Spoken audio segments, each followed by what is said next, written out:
اعوذ باللہ من الشیطان اللعین الرجیم بسم اللہ الرحمن الرحیم۔ زندگانی سربراہ خواتین تحقیق کے آئینے میں اس کتاب میں ہم گزشتہ جو آخری بحث تھی، رسول خدا صلی اللہ علیہ وسلم نے سارا سرمایہ صدقہ و خیرات کر دیا، اپنے جتنے بھی سرمایہ تھے وہ صدقہ و خیرات کر دیے۔ پیغمبر صلی اللہ علیہ وسلم کی آخری ایام کے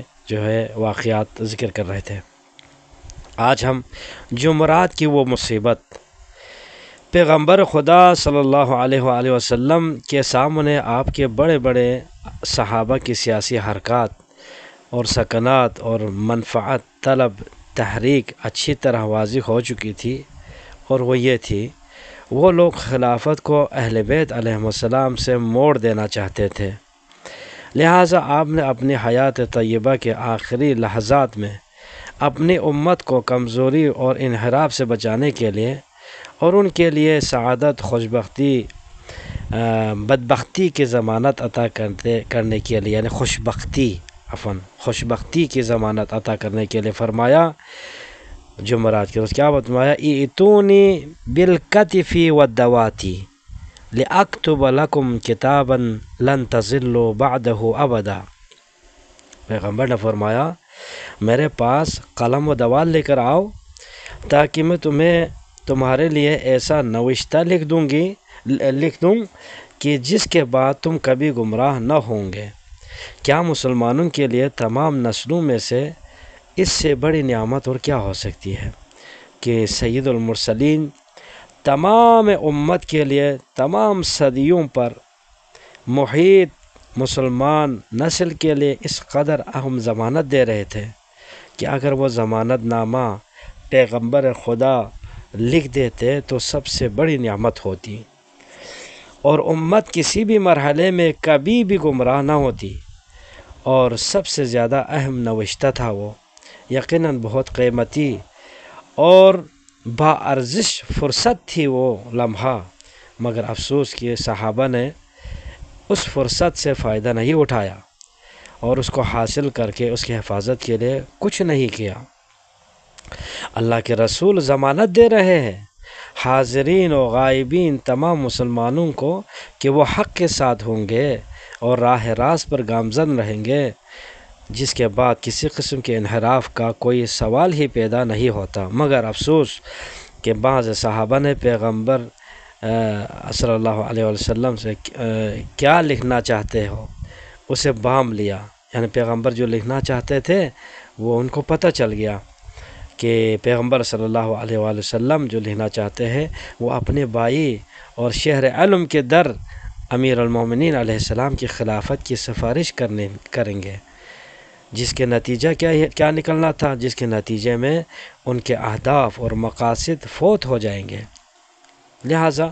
شدت کے ساتھ پیغمبر کے بات کا جواب دیتے ہوئے انہوں نے کہا، ہمارے لیے خدا کی کتاب کافی ہے یا پیغمبر، یہ بات طے ہے کہ اس جملے کے ادا کرنے والے کو اگر یہ احتمال ہوتا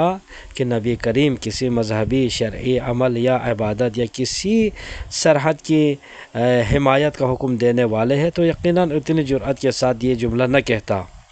لیکن اسے پتہ چل جاتا ہے کہ پیغمبر صلی اللہ علیہ وآلہ وسلم امام علیہ السلام کی خلافت پر نص اور تاکید اور سفارش کرنے جا رہے ہیں۔ بہرحال حاضرین کے درمیان اس گفتگو کے بعد بڑا اختلاف اور نزاع پیدا ہوا۔ ایک گروہ نے کوشش کر رہا تھا کہ نبی کی درخواست کو پورا کیا جائے، تو دوسرا گروہ مخالفت پر اڑا ہوا تھا۔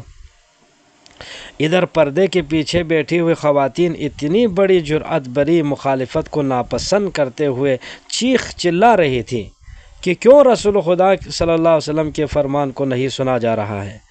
جبکہ پیغمبر کی عمر کے چند لمحے باقی ہیں۔ وہی کہہ رہی تھی خواتین۔ عمر بڑک گئے اور انہوں نے یہ کہتے ہوئے عورتوں کو چپ رہنے کی دھمکی دی کہ تم لوگ حضرت یوسف کے پیچھے پڑی خواتین کی مانند ہو، جب یہ مر جائیں گے تو تم اپنی آنکھیں نچوڑو گی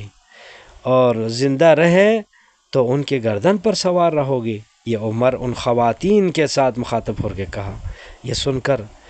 جب عمر کا یہ کلام سنا تو رسول خدا صلی اللہ علیہ وسلم نے تن نگاہ سے عمر کی طرف دیکھا اور کرخت لہجے میں عمر سے کہا، انہیں اپنے حال پر چھوڑ دو، یہ تم سے بہتر ہے۔ عمر سے کہا پیغمبر نے۔ اس کے بعد حاضرین کے درمیان خطرناک حد تک اختلاف شروع ہوا۔ قریب تھا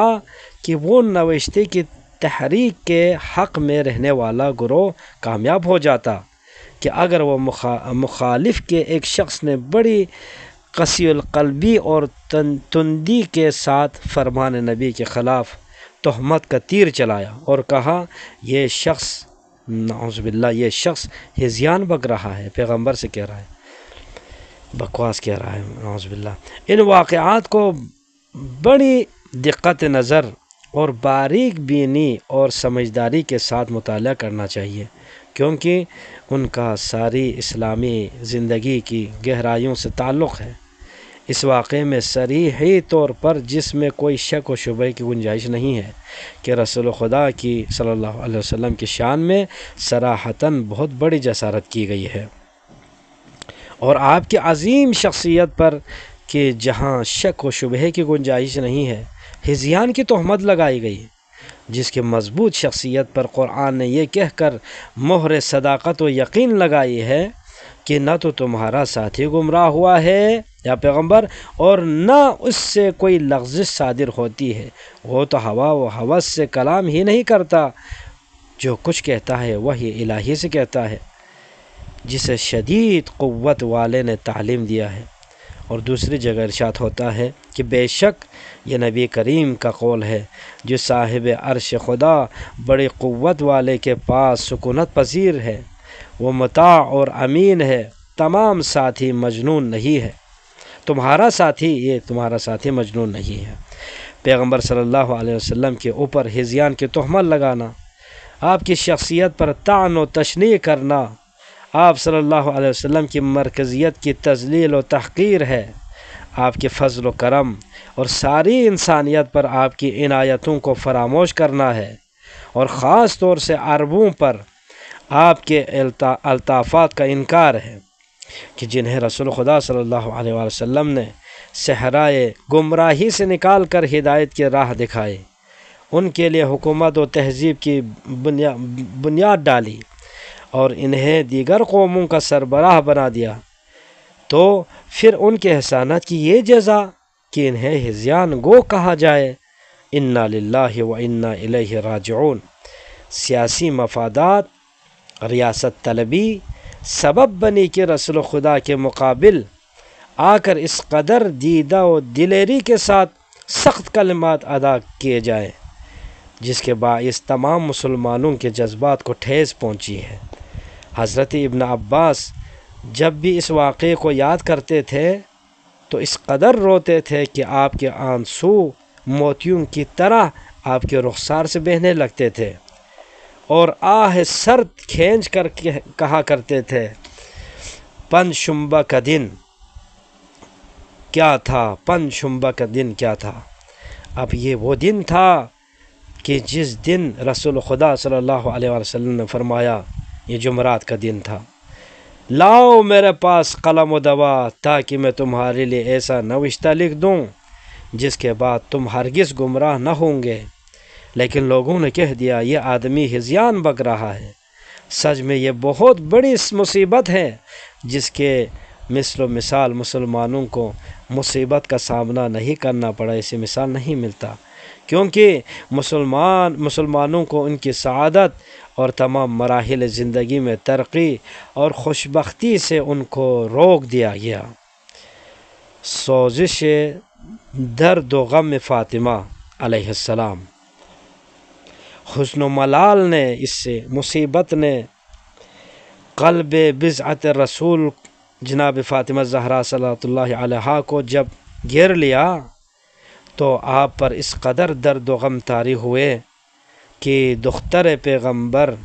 بڑی لاغر بدن اور کمزور ہو گئی، کیونکہ آپ کو علم ہو چکا تھا کہ آپ علیہ السلام کے بابا اس دنیا فانی کو خیر بات کہنے والے ہیں، آپ اس قدر غم و علم سے نڈال ہوئی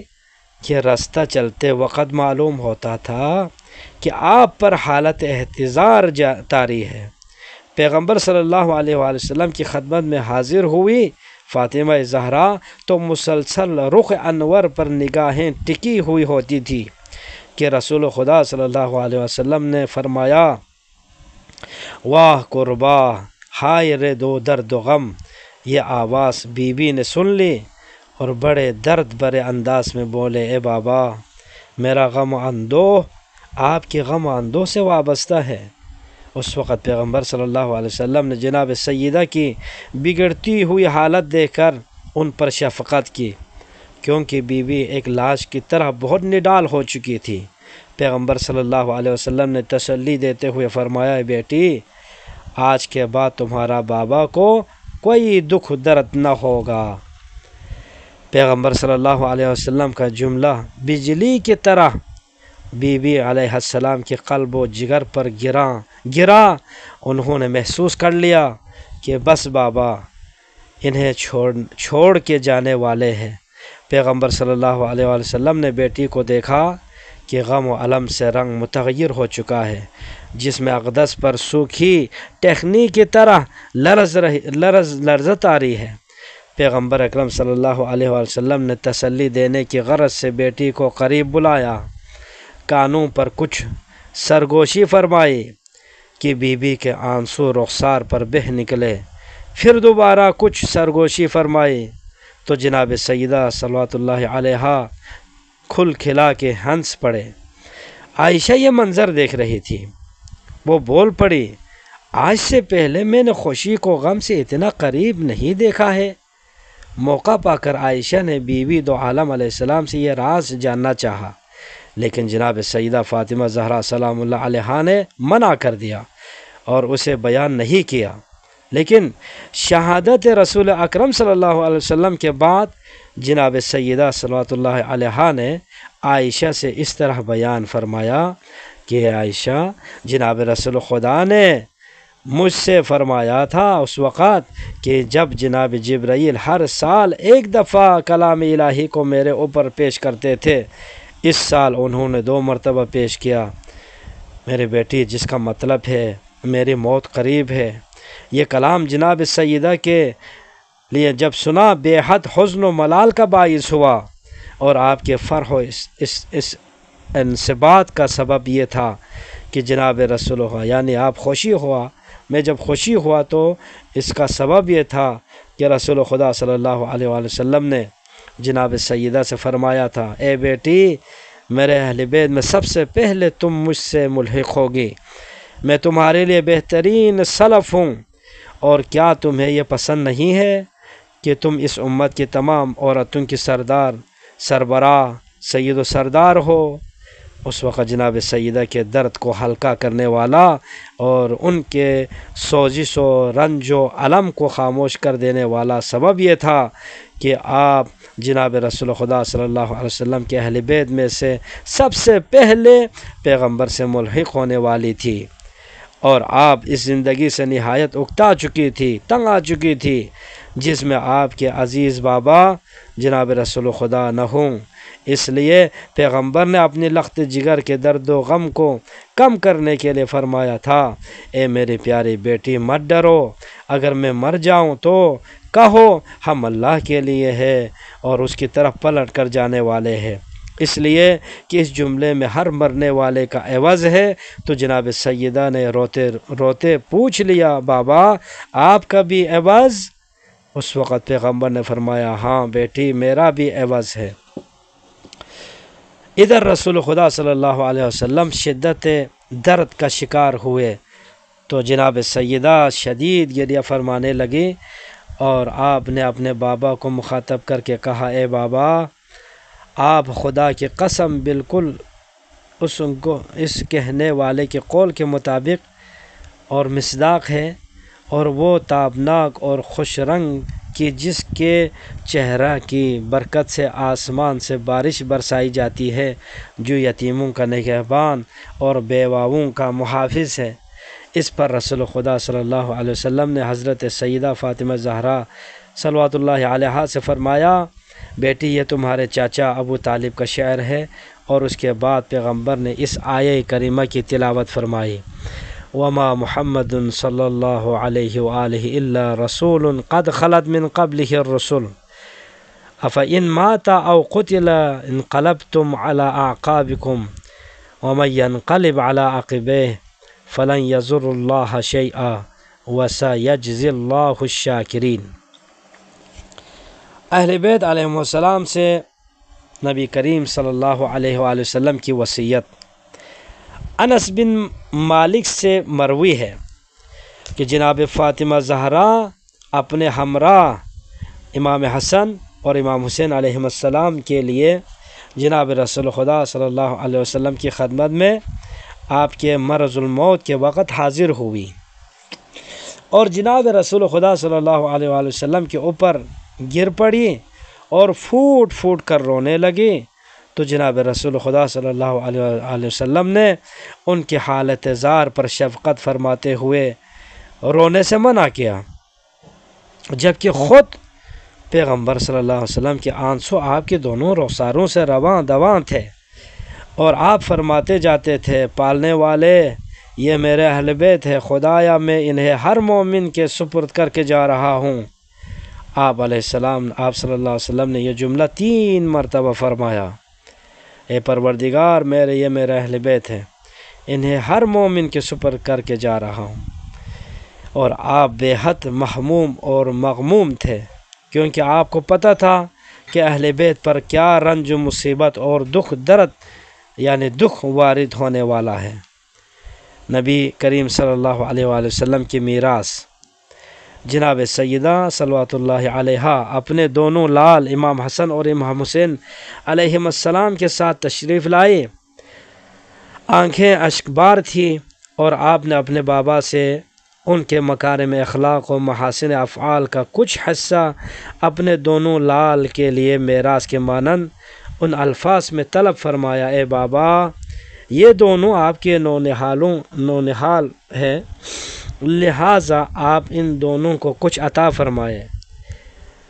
اس پر رسول خدا صلی اللہ علیہ وآلہ وسلم نے اپنے دونوں نواسوں کو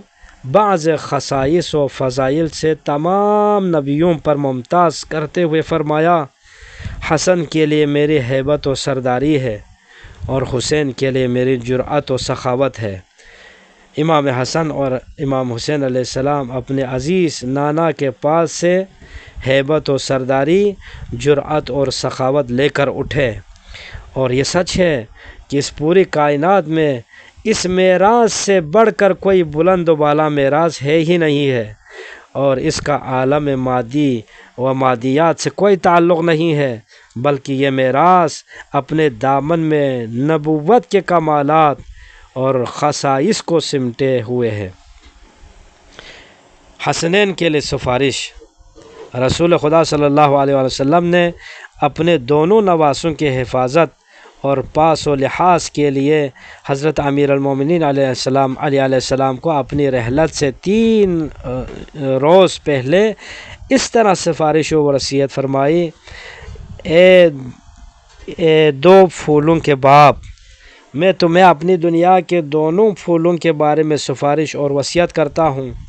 عنقریب تمہارے 2 عدد ستون حیات منہدم ہو جائیں گے، اور اللہ تمہارے اوپر میرا خلیفہ و نگہبان ہے۔ جب رسول خدا صلی اللہ علیہ وآلہ وسلم کی رحلت ہوئی تو امیر المومنین علیہ السلام نے فرمایا، یہ میرا پہلا ستون حیات تھا جو منہدم ہو گیا، اور جس کی نبی نے مجھے خبر دی تھی، اور جب جناب سیدہ بھی شہید ہو گئی تو امام علیہ السلام نے فرمایا، یہ میرا دوسرا ستون زندگی تھا جو منہدم ہو گیا۔ فردوس اعلیٰ کی طرف سفر۔ نبی اعظم صلی اللہ علیہ وآلہ وسلم کے سفر آخرت کا وقت قریب ہو گیا تھا، وہ نبی جس کے مانند اللہ نے کسی کو نہ اس سے پہلے نہ اس کے بعد خلق فرمایا تھا، ان کی زندگی کے آخری لمحات کی آمد تھی، اور آپ اپنے بھائیوں یعنی انبیاء الہی سے جا کر ملحق ہونے والے تھے۔ ملک الموت اذن لینے کے لیے آگے بڑھے تو جناب سیدہ نے فرمایا ابھی بابا اپنے آپ میں مشغول ہے، تو ملک الموت واپس چلے گئے۔ پھر آ کر اذن دخول طلب کرنے لگے۔ ادھر رسول خدا کو غش سے افاقہ ہو چکا تھا۔ آپ نے اپنے لخت جگر سے فرمایا اے بیٹی، اس آنے والے کو پہچانتی ہو؟ فرمایا نہیں اے اللہ کے رسول۔ پیغمبر نے فرمایا یہ قبروں کو آباد اور گھروں کو برباد اور جماعتوں کو متفرق کرنے والے ملک الموت ہے۔ دل زہرا فگار ہو گیا، جان زہرا ٹکڑے ٹکڑے ہو گئی۔ مصیبت کی حدت و شدت نے سیدہ دو عالم سے قوت گویائی چھین لی۔ آپ نے بڑی کمزور اور دکھ بھری آواز میں فرمایا واہ ابتا، خاتم الانبیاء کی موت پر ہائے افسوس، خیر الاتقیاء کی رحلت پر واہ مصیبتا، سید الاصفیاء سے جدائی واہ مصیبتا، وحی الہی کا سلسلہ منقطع ہونے والے پر واہ مصیبتا، ہائے آج سے سیدہ اپنے بابا سے محو گفتگو ہونے سے محروم ہو جائے گی۔ اپنی لخت جگر کے فریاد و شیون کو دیکھ کر رسول خدا کا دل ٹکڑے ٹکڑے ہو گیا۔ آپ نے جناب سیدہ سے فرمایا نہ رو بیٹی کہ تم میرے اہل بیت میں سب سے پہلے مجھ سے ملحق ہونے والی ہو۔ نبی کریم صلی اللہ علیہ وآلہ وسلم نے ملک الموت کو اندر آنے کی اجازت دے دی۔ وہ آ کر سامنے کھڑے ہو گئے تو پیغمبر صلی اللہ علیہ وآلہ وسلم سے اس نے عرض کیا اے اللہ کے رسول، اللہ نے مجھے آپ کے پاس یہ حکم دے کر روانہ فرمایا ہے کہ آپ جو بھی حکم دے میں اسے بجا لاؤں۔ اگر آپ حکم دیتے ہو تو میں آپ کی روح قبض کر دوں، اور کہتے ہو کہ میں چھوڑ دوں تو میں چھوڑ کے چلا جاتا ہوں۔ یہ سن کر رسول خدا صلی اللہ علیہ وسلم کے لطف خاص سے مبہوت ہو گئے اور فرمائے اے ملک الموت، تم ایسا ہی کرو گے جو میں کہوں گا؟ ملک الموت نے کہا مجھے یہی حکم دے کر آپ کے پاس بھیجا گیا ہے، میں ہر حکم میں آپ کی پیروی کروں۔ سچ ہے کہ کسی بڑے سے بڑے نبی اور رسول کو ایسی خصوصیات حاصل نہیں ہوئی جو خاتم المرسلین کو نصیب ہوئی۔ اللہ نے ملک الموت کو آپ کی اطاعت کا حکم دیا اور انہیں گھر میں داخل ہونے کے لیے اجازت طلب کرنی پڑی۔ ادھر جناب جبرائیل علیہ السلام جناب ختمی مرتبت صلی اللہ علیہ وآلہ وسلم کی خدمت میں ہو کر عرض کرنے لگے اے احمد صلی اللہ علیہ وآلہ وسلم، اللہ عز و جل آپ کا مشتاق ہے۔ رسول اکرم صلی اللہ علیہ وآلہ وسلم نے قرب جوار رحمت الہی کو منتخب فرمایا، ملک الموت کو قبض روح کی اجازت دے دی۔ ادھر حسنین شریفین نڈال ہو کر اپنے نانا کے اوپر گر پڑے اور آنکھوں سے مسلسل اشک رواں تھے۔ جناب رسول خدا نے اپنے دونوں نواسوں کو چومنا شروع کر دیا اور انہیں آخری الوداع کہنے لگے۔ اس وقت امام علی علیہ السلام نے دونوں اماموں کو جناب رسول خدا صلی اللہ علیہ وسلم سے الگ کرنا چاہا تو جناب رسول خدا صلی اللہ علیہ وآلہ وسلم نے منع کرتے ہوئے فرمایا یا علی انہیں چھوڑ دو، یہ مجھ سے مزید مستفید ہوں گے اور میں بھی ان سے مستفید ہو لوں، میرے بعد ان دونوں کو سخت دشواریوں کا سامنا کرنا ہے۔ اس کے بعد جناب رسول خدا صلی اللہ علیہ وآلہ وسلم اپنی عیادت کو آنے والے لوگوں کی طرف متوجہ ہوئے اور فرمایا میں نے تمہارے درمیان اللہ کی کتاب اور اپنی اطرت اہل بیت علیہ السلام کو چھوڑا ہے۔ کتاب خدا کو ضائع کرنے والا میری سنت کو ضائع کرنے والے کے جیسا ہے، میری سنت کو ضائع کرنے والا میری اطرت کو ضائع کرنے والے کے مانند ہے۔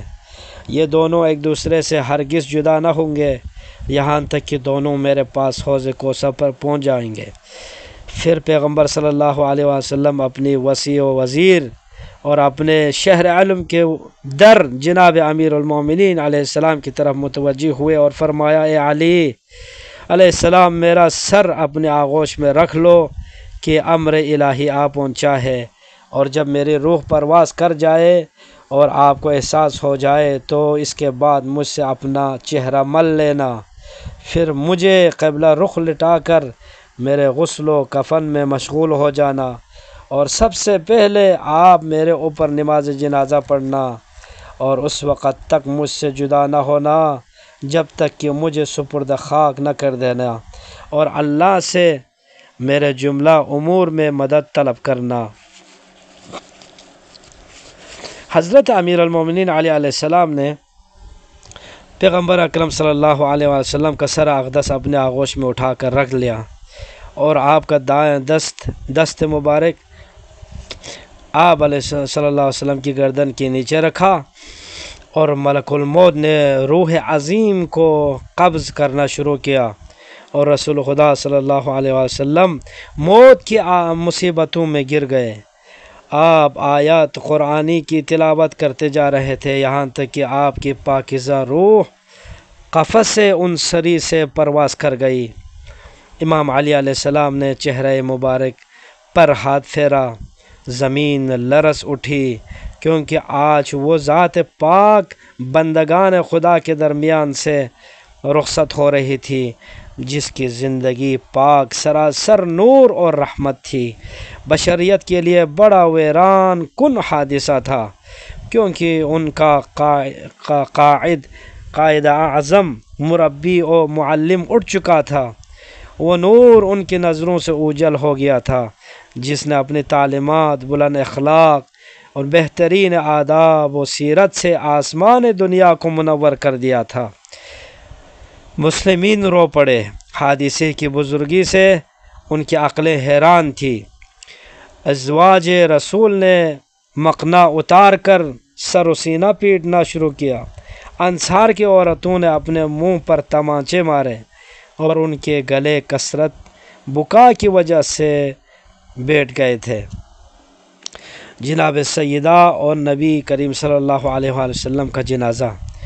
جناب فاطمہ زہرا صلوات اللہ علیہا نے اپنے بابا کی مقدس لاش پر گرا دیا اپنے آپ کو، اور آپ روح فرسا فریاد کرنے لگے: اے بابا،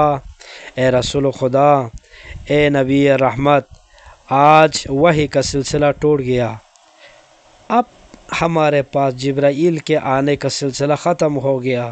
خدایا تو میری روح و جان کو ان کی روح و جان سے ملحق کر دے، پالنے والے مجھے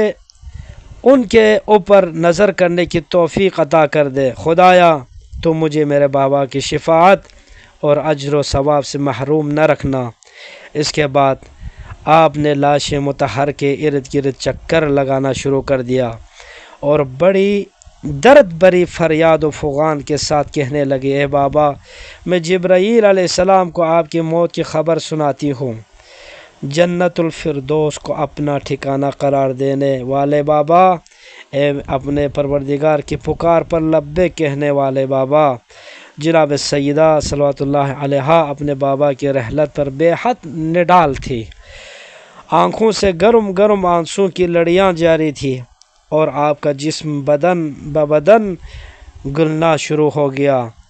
کیونکہ درد و غم نے آپ کو بگاڑنا شروع کر دیا تھا۔ تجہیز و تکفین: امام امیر المومنین علیہ السلام اپنے بھائی کے جسم اطہر کو غسل و کفن دینے میں مصروف ہو گئے، اور کوئی بھی آپ کے ساتھ اس عمل میں شریک نہیں ہوا۔ آپ نے بڑے درد و غم سے بڑے فقرات اپنی زبان اقدس میں جاری فرمایا: میرے ماں باپ آپ پر قربان ہو جائیں، اے اللہ کے رسول، آپ کی موت سے ہم سے وہ چیزیں منقطع ہو گئی ہیں جو کسی اور نبی کے موت سے منقطع نہیں ہوئی تھی، ان میں پیشن گویاں اور آسمانی خبریں بھی شامل ہیں۔ حضرت عباس اور رسول خدا کے چچا اور اسامہ بن زید پردے کے پیچھے سے پانی دے رہے تھے، اور خوشبو آپ کے جسم اقدس سے پھوٹ رہی تھی، اور امام علی علیہ السلام فرماتے جا رہے تھے میرے ماں باپ قربان ہو جائے آپ کے اوپر اے اللہ کے رسول،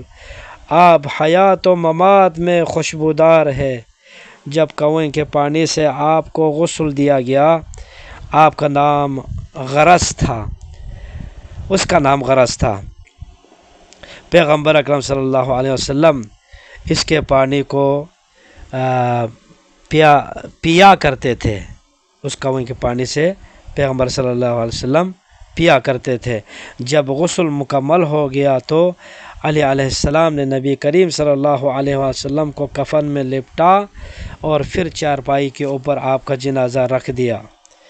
نماز جنازہ سب سے پہلے جس ذات نے رسول خدا صلی اللہ علیہ وسلم کے لاشے پر نماز پڑھی، درود و سلام بھیجا، وہ عرش اعظم سے اللہ عز و جل کی ذات ہے۔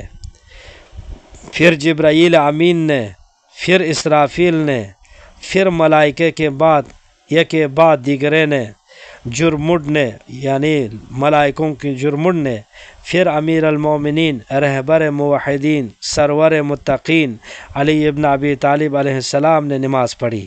اور اس کے بعد مسلمانوں کا گروہ یکے بعد دیگرے نبی کریم کے جنازے پر نماز پڑھتا رہا، اور امام علی علیہ السلام نے اعلان کرایا تھا کہ دیکھو تم میں سے کوئی نبی کے جنازے پر امام بن کر نماز نہیں پڑھائے گا، کیونکہ جناب رسول خدا حیات و ممات میں تمہارے امام ہے۔ اس لیے مسلمین گروہ گروہ داخل ہوتے تھے اور سب بنا کر لاش مطہر پر نماز جنازہ پڑھتے تھے، اور پھر باہر نکل آتے تھے، اور ان کا کوئی امام جماعت نہیں ہوتا تھا، اور امیر المومنین علی علیہ السلام جب لاش مطہر کے پہلو میں کھڑے تھے اور یہ فرماتے جاتے تھے کہ سلام ہو آپ پر اے نبی، اور اللہ کی رحمت اور برکتیں ہوں آپ پر، خدایا ہم گواہی دیتے ہیں کہ رسول خدا صلی اللہ علیہ وآلہ وسلم کے اوپر تو نے جو کچھ نازل کیا تھا انہوں نے ان کی تبلیغ کر دی ہے، امت کو نصیحت و واعظ کیا ہے، راہ خدا میں اس قدر جہاد کیا ہے، اللہ نے اپنے دین کو عزت عطا کر دی اور کلمہ دین مکمل ہو گیا۔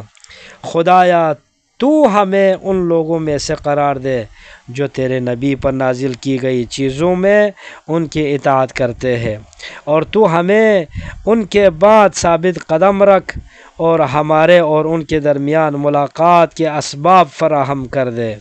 لوگ امام علی علیہ السلام کی دعا پر آمین کہتے جا رہے تھے۔ مسلمانوں کا گروہ آپ کے پاس سے گزر رہا تھا، اور آپ نظریں جھکائے ہوئے دل میں درد و غم سمائے ہوئے کھڑے تھے، اس لیے کہ وہ اس دنیا سے رخصت ہو گیا تھا جس نے تہذیب و تمدن حکومت برپا کی تھی، مسلمانوں کے لیے حیات منور کر دی تھی، اور انہیں صحرائے تیرگی سرگردانیوں سے نکال کر روحانی حیات عطا کر دی تھی، جس میں مطہر کی تدفین۔ پیغمبر اکرم صلی اللہ علیہ وآلہ وسلم کی لاش مطہر پر نماز جنازے کے بعد امیر المومنین علی علیہ السلام نے رات کی تاریکی میں پیغمبر کے جسم اقدس کو اس کے آخری قیام گاہ میں چھپا دیا، اور قبر کے کنارے کھڑے ہو کر آنکھوں سے مسلسل اشک رواں تھے، اور اشک بہاتے ہوئے فرمایا صبر بہت خوبصورت ہے مگر آپ کے فقدان پر نہیں، جزع و فزع ہر جگہ معیوب و قبیح ہے مگر آپ کے لیے نہیں، آپ کی مصیبت بڑی عظیم ہے، آپ کے بعد تو اور بھی مصیبتوں کا مجھے سامنا کرنا پڑے گا۔ پرچم عدل و انصاف جھک گیا، ارکان حق و حقیقت لرز گئے، لطف الہی کا سایہ میں سنہرے صفات پر مظلوموں اور ستم رسیدہ لوگوں کی درد کی آواز سے کراہنے کو ٹھہراؤ عطا کرنے والے، اور حیات دنیا کی مسیر کو تبدیل کرنے والے مطہر انسان خدا نے اپنے بارگاہ میں اٹھا لیا، اور انسان اپنی تمام تر صنفوں اور قوموں میں بنے ہوئے ہونے کے باوجود نعمتوں سے سرفراز تھا، مگر اب وہ سلسلہ آپ کی رحلت سے ٹوٹ گیا۔ عطرت طاہرہ کا خوف و ہراس۔ حضرت رسول خدا صلی اللہ علیہ وسلم کی وفات سے اہل بیت علیہم السلام کو شدید ترین درد و غم اور خوف و ہراس طاری تھا، اس لیے کہ انہیں عربوں خاص طور سے قریشیوں سے خطرہ لاحق تھا، کیونکہ رسول خدا صلی اللہ علیہ وسلم نے راہ اسلام میں ان کو کاٹ کر رکھ دیا تھا، اور عربوں میں بدلہ لینے کی عادت بڑی پرانی اور ان کے خمیر میں شامل ہے۔ حضرت علی ابن ابی طالب علیہ السلام ہی وہ ذات تھے جنہوں نے قریشیوں کی اولاد کو ٹھکانے لگایا تھا، لہٰذا وہ سب کے سب انتقام لینے کے درپے تھے۔ حضرت امام جعفر صادق علیہ السلام اس مسئلے کو اپنے ان الفاظ میں بیان فرماتے ہیں: جس روز رسول خدا کی رحلت واقع ہو گئی تو آل محمد علیہ السلام نے سب سے زیادہ باری اور بڑی رات بسر کی، یہاں تک کہ آل محمد علیہ السلام کو گمان ہو چکا تھا کہ آسمان انہیں سایہ نہ دے گا اور زمین ان کا بوجھ برداشت نہیں کرے گی، کیونکہ رسول خدا صلی اللہ علیہ وسلم نے قریش کے قریبی اور دور دونوں رشتہ داروں کو رائے خدا میں تہ و بالا اور منہدم کر دیا تھا۔ بہرحال وفات رسول خدا صلی اللہ علیہ وسلم وہ عظیم حادثہ اور درد برا واقعہ تھا کہ جس سے اہل بیت طاہرین علیہم السلام رو پڑے، اور حضرت صلی اللہ علیہ وآلہ وسلم کی رحلت در حقیقت آگے آنے والے بھیانک حادثات کی تمہید تھی، جس کے بارے میں ہم انشاءاللہ آئندہ گفتگو کریں گے۔ والحمد للہ رب العالمین۔ اللہم صلی علی محمد و آل محمد۔